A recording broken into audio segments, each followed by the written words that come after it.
Bir müddətdir ki, Azərbaycanda yerli idarəetmə sisteminin, yəni icra başçılar sisteminin uğursuz olduğu, rüşvət və korrupsiyanın artdığı, yerlərdə sahibkarların, vətəndaşların hüquqlarının kobud şəkildə pozulduğu bildirilir.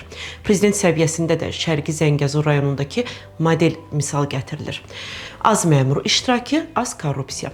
Qurulan bu yeni idarəetmə sistem ölkə boyu tətbiq olunarsa, vəziyyət yaxşılığa doğru gedə bilərmi?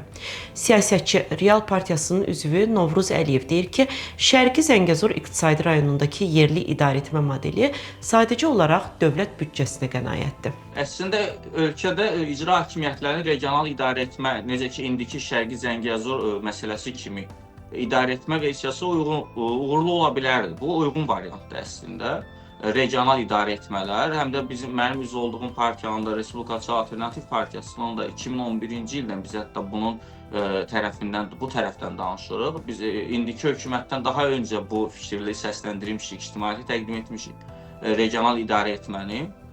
Amma biz onu seçkili mer institutu əsasında dəstəkləyirik, o kontekstdən dəstəkləyirik. Amma hazırki hökumət ümumiyyətlə seçkiyə soyuq yanaşdığına görə, seçilmiş insanlara soyuq yanaşdığına görə mərkəzdən idarə etməni təmin etmək üçün, bir nəfərdən asılılığı daha da möhkəmləndirmək üçün regional idarə etmədəki şəxsləri prezidentin təyin etdiyi şəxs kimi əvəzləyirlər. Yəni bizim istədiyimiz isə tamamilə başqa idi. Böyük şəhər bələdiyyələri, regional idarə etmələr bu formadaydı. Amma hazırki hökumətin dövründə isə indi istənilən isə prezidentin təyin etdiyi bir nəfərdir. Ona görə də mən düşünürəm ki, bu yenə də uğurlu olmayacaq. Çünki həmin o şəxs yenə də bir nəfərdən asılı olur və bir nəfərə tabe olur. Novruz Əliyev hesab edir ki, yeni sistem heç də vətəndaşlara yaxşı xidmətin göstərilməsi olmadı. Nə qədər ki, ölkədə müstəqil məhkəmə sistemi yoxdur, o zaman idarə etmədə edilən hər hansı dəyişiklik müsbət nəticə verməyəcək.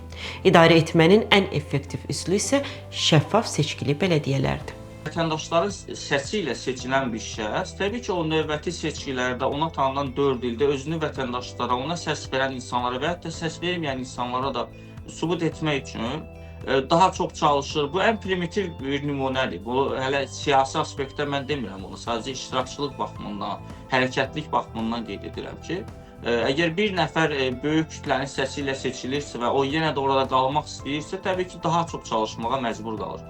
Amma bir nəfərin təyin etdiyi şəxs isə sadəcə həmin insanın gözündə öz sadiqliyini qorumağa çalışır və ona verilən bütün tapşırıqları canla başla yerinə yetirir. Üçüncü Respublika platformasının həm qurucusu Araz Əliyev deyir ki, yeni modeldə bir neçə rayonu birləşdirib bir iqtisadi rayon yaradıblar və orada prezidentin xüsusi nümayəndəsini təyin ediblər. Və hazırda işğaldan azad olunmuş ərazilərdə məskunlaşma hələ tam başa çatmadığı üçün orada insanların vəziyyətinin necə olduğu, idarəetmə prinsiplərinin necə işlədiyini görə bilmirik və üstəlik o zonada informasiya blokadası var. Biz çünki Naxçıvanda zaten oturmuş bir Azərbaycanın ərazisidir və orada bir xüsusi nümayəndə təyin olunmuşdu Vasif Talıbov erasından sonraki dönəmdə. Amma istər oradan gələn məlumatlar, istər yerli əhalinin şikayətləri və s. göstərir ki, istər hökumətin o istiqamətdə apardığı reaksiyalar və s. göstərir ki, əslində bu yeni kimi təqdim olunan prezidentin xüsusi nümayəndəliyi forması da o dərəcədə effektiv və necə deyərlər, işə yarayan deyil. İşə yarayan deyil o baxımdan ki, problemlər yenə eynidir. Yəni prezidentin xüsusi nümayəndəsi də olsa, hər rayonun bir icra başçısı da olsa, yenə korrupsiya faktları var. Yenə orada mənimsəmələr olur, yenə başqa cür nüanslar olur, yenə problemlər olur və s. Sadəcə ya bu ortaya çıxır, hansısa formada ya da bu ortaya çıxmır. İndi bütün Azərbaycana biz bu modeli təyin etdiksə də hansısa formada. Bəli, məmurların sayı azalacaq. Ola bilsin ki, tutaq ki, Azərbaycandakı rayonların sayı böyük ölçüdə azalmış olacaq və iqtisadi rayonlar üzərində xüsusi prezidentin nümayəndəlikləri, məsələn, 10-12 nümayəndəlik olsun və ya daha az 5-6 nümayəndəlik olsun. Amma bu o demək deyil ki, bu 5-6 nümayəndənin hər biri tam effektiv işləyəcək. Bu o demək deyil ki, orada ümumiyyətlə korrupsiyanın, rüşvət tolğun köyü kəsiləcək və s. Yəni bu ola bilər, bu sadəcə belə deyim də, biraz bayağı şəkildə ifadə edə bilsəm, büdcədən oğurlayan, büdcədən yeyən, belə deyək, boğazların və qarınların sayının azaldılmasıdır. Bu və ya digər formada. Əvvəl bunu 66-76 nəfər eləyirsə icra başçıları qismində, ki bunlar cəmi bir qismi idi. İndi bunların xüsusi nümayəndələr formatında 7-8 nəfər eləmiş olacaq. Araz Əliyev deyir ki, xüsusilə Naxçıvan nümunəsi göstərdi ki, yerlərə xüsusi nümayəndənin təyin olunması korrupsiyanı aradan qaldırmayacaq.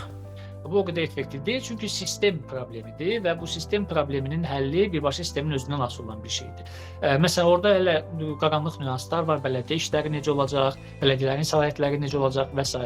Və bu təəssüf ki, o təməl problemlərin qarşısını almaqda hələ ki o optimizmi vermir insanlara. Təbii ki, ölkə üzrə əgər dedikləri kimi bunu tətbiq eləsələr və müsbət nəticələr əldə olunarsa, bunu hamılıqla görəcəyik.